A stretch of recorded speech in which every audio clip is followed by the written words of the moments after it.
Hey everyone, it's James Lambert, the motivational coach and speaker. I went from knockouts to knowledge and from headlocks to hugs. I still embrace people, just now in a far more positive manner. I was reminiscing recently about my old training days, and in particular when I was pounding on the heavy bag.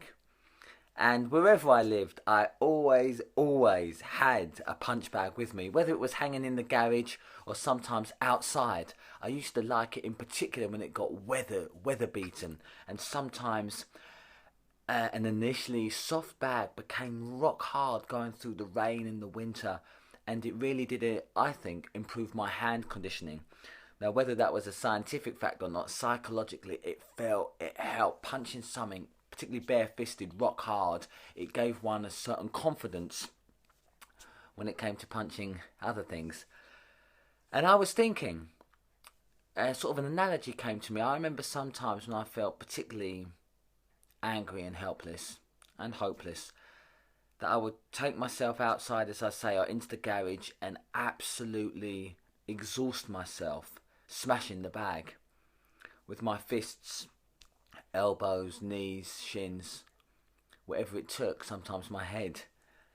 And without fail, I was the one that became exhausted first.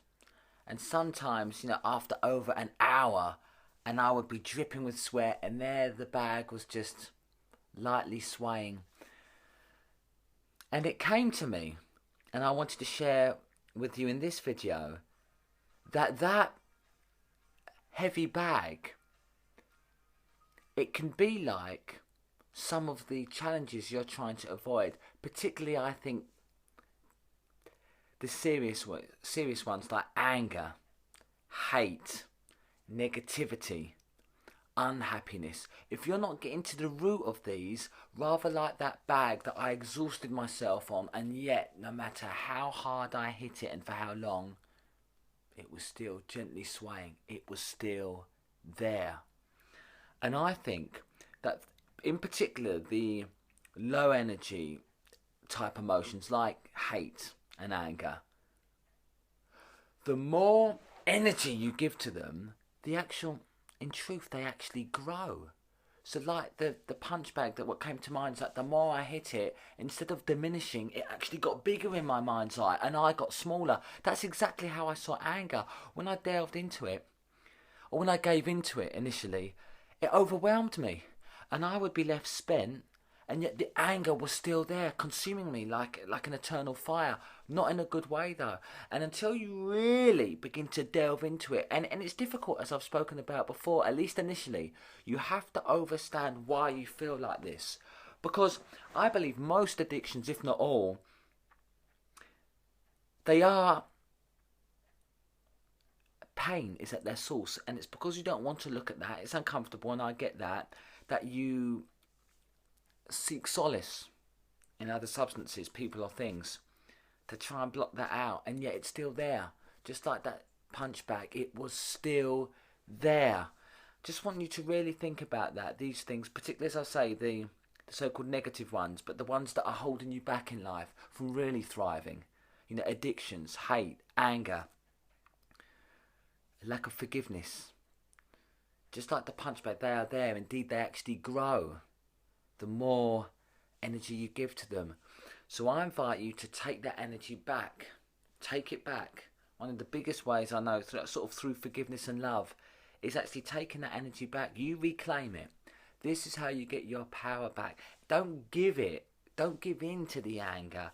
Take it back through forgiveness. Don't give in to the hate. Take it back through love. And this is possible. I'm not saying it'll be easy, but will it be worth it? Yes. Will it take time? Possibly. But my goodness, at the end of this, whether it's weeks, months or years, people often say, oh James, it'll take time. The joke is the time's going to go anyway. So do you want to be at the end of 6 months or 6 years in the same position? I certainly don't. So be brave, look at what's bothering you, look at these things like anger, the things that are really holding you back, and you know what they are. You don't have to tell me or share it with anyone, but you know what they are.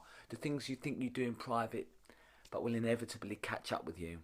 look at them, confront them, and then you take all their energy and power back. And this is how, you know, you look at others, you look at those you think are heroes, or those you read about in the paper or watch on films. How do they do that? It's because they have in part reclaimed their power, and you take it back from the addictions and other things that are holding you back, like energy leakage. It's just, even like not forgiving one person, you think it's done with, but it's there in the back of your mind. And it's just like, almost, I see it as like a hole, a puncture in the tyre. It could be very slowly taking air out, but over time you've got a flat tyre. And that's like you, if you're holding on to resentment, holding on to anger, not forgiving someone. So just I'll leave you with that today. I hope this video has been profitable and of value to you. As always, you are unstoppable, and I believe in you.